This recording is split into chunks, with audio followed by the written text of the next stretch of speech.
We have a very special spy video for you right now. That's right. Now, for a while, we've been talking about Land Rover and the fact that perhaps they could do certain things to make their vehicles a little bit more off-road worthy. However, they haven't done a whole lot up until now. Yeah, so this is exciting. Thanks to our friend Corey, who you've met personally, I believe. Yeah, the other guys did. Yes, in Moab. Corey and his buddies, you can see them here, captured the next iteration of the Defender, which Land Rover is calling the Defender Octa. That's right. What is the Octa? Well, the Defender Octa is going to have it's like 620 something, we think. The most powerful V8 Defender of all time. Right, so it's going to be a twin turbocharged V8 that's hybrid as well. And it's going to be in a vehicle that is wider. Look at the fender flares in this thing. And actually having finally real tires and wheels for off-roading. You'll be able to see, there we go, clearly see that we think those might be KO2s on that vehicle. And there's all this footage here showing it going off-road. And it's on Poison Spider. This was just taken, so it was while we were at the Easter Jeep Safari. And the fact that they were out there with two of these, by the way, on Poison Spider is a good indication that they're pretty serious about making it more off-road worthy. I've been on this trail several times. Having good clearance, good articulation, those are two really important things. And having decent tires, really, really important. And I think that's exactly what these vehicles have.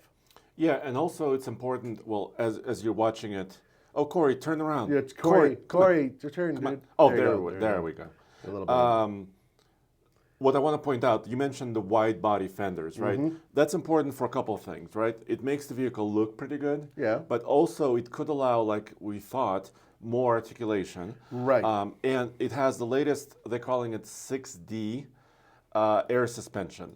So basically, most Defenders have that suspension. Yeah, have an air suspension. Air suspension of some kind. Right. And it allows a couple of things, right? Comfortable ride, entry-level egress, so you can kind of easily get into the vehicle, but also you can jack it all the way up. I believe 11 inches is what our former one did. Yeah. Yeah. We used to own one, not a V8 one. We own 3, my friend. Oh, that's a whole different story. We had Yeah. a 4-cylinder one, then it didn't go so well, then we had a 6-cylinder one. Yeah, but we had 2 6-cylinder ones. Yes. Yeah, okay.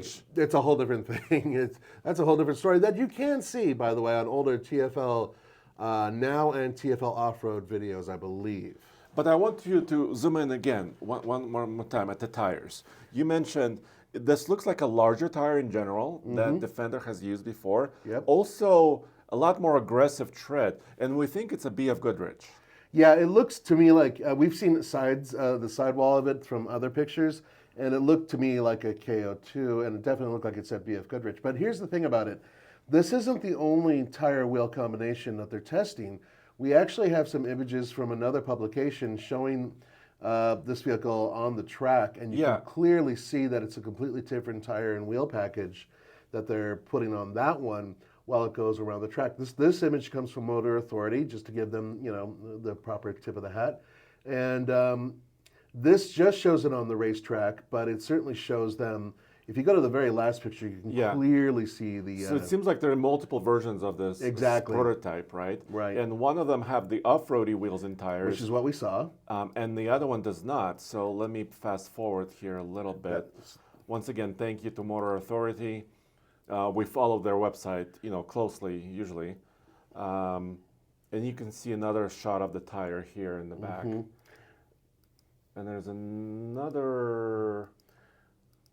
A little bit further. So that's. Ooh. Yep. Wait a minute. But this one's a Goodyear.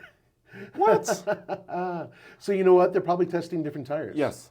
Yeah, because, they need to decide on the best traction possible for this machine. Yeah, so that makes sense. Because you mentioned, so the Range Rover SV, Range Rover Sport SV Edition 1, currently has the 26 horsepower. Horsepower twin turbo V8, which is actually sourced from BMW as well, right? That's correct. it's a complicated thing combining off-road traction with that much horsepower because you need a tire that's capable of putting it on the pavement, but also good enough traction off-road. So that's a hard combination to find. It is a difficult combination, and that may be the reason why, if you go back, we still haven't shown them the other tire wheel combination. Sorry, I'm so excited. No, that's okay. So one of the Oh, things... here's the one, the street version tire, kind of. Yeah, but there's a better shot of it that you can come up. There, it's a little bit better. Actually, it's a slightly different tire wheel combination as well. Yeah. So definitely they're trying out different tires and different wheels. Now, I bet some of you are like, well, why bother taking what is already in a Range Rover and putting it into a Land Rover? There's a very simple reason, I think, and that is the Land Rover has proven to be extremely successful for the company. It's definitely selling better than pretty much anything else they build for a very good reason. It's just a popular look and people really like it. We've had a few. I happen to like them quite a bit, and it's utilitarian. But more importantly, the fact that they are selling quite a few of them, doesn't it make sense that they would share powertrains in order to sort of spread the wealth and get the return on their investment? Yeah, and you mentioned Poison Spider Mesa Trail. You've been on it. Yes. I haven't. But we have Onyx Off-Road. So we use this app all the time on our off-road channel, TFL Off-Road. And if I look up Poison Spider Mesa, and if I go here, it's a 7 out of 10 rating. Okay. So, and this is for reals. Like if Off-Road, Onyx Off-Road app says it's 7 out of 10, I'm gonna take notice because it also says 5 hours to complete the entire trail. Yeah, so this is not something you do in a little afternoon in your cross track. The one good thing about Poison Spider is that there's a lot of bypass areas where you can get around some difficult obstacles. So that's very helpful for a lot of people who are like, oh God, I already destroyed my car, I want to get out of here, or truck. But the other thing is that you're not screwing around when you go over there. You do need ground clearance. You need decent tires. You need a suspension that can soak it up, and you need good articulation. Those are needed. So the point that I'm making is that the fact that they were willing to test this on this course here, that's a really good sign, because I'm pretty sure that the previous one that we had would have gotten some serious trail damage. And also the tires that come from the factory are crap. Well, we have a meme of Tommy blowing up one of the stock tires, or two. Didn't you do 3?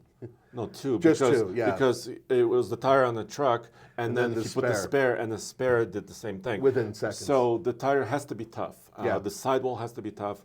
And the only thing I can compare this against is like the TRX or the Raptor R. Those are high horsepower trucks that also need the tire that handles power on pavement and also handles it off-road. Yeah, as well. and they had special contracts with tire makers in order to build the tire that they needed in order to make the truck perform the way they wanted it to perform. Yeah. And I don't know if the resources are there for JLR, so it's possible that they're testing a bunch of different tires and they're going to come up with a compromise. And actually, I've talked to several manufacturers who have special part numbers.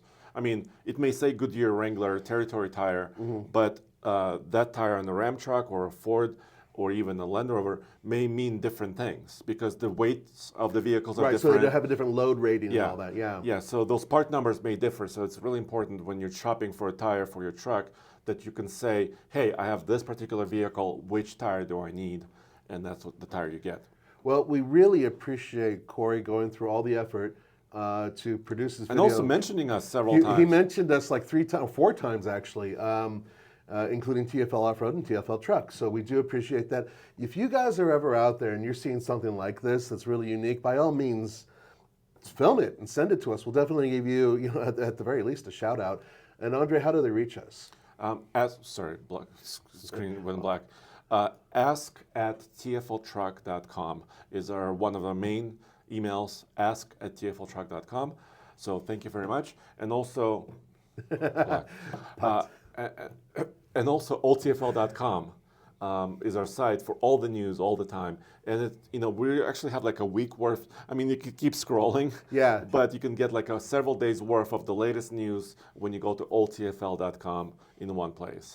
All right, guys, thanks so much. We appreciate it. We'll see you next time.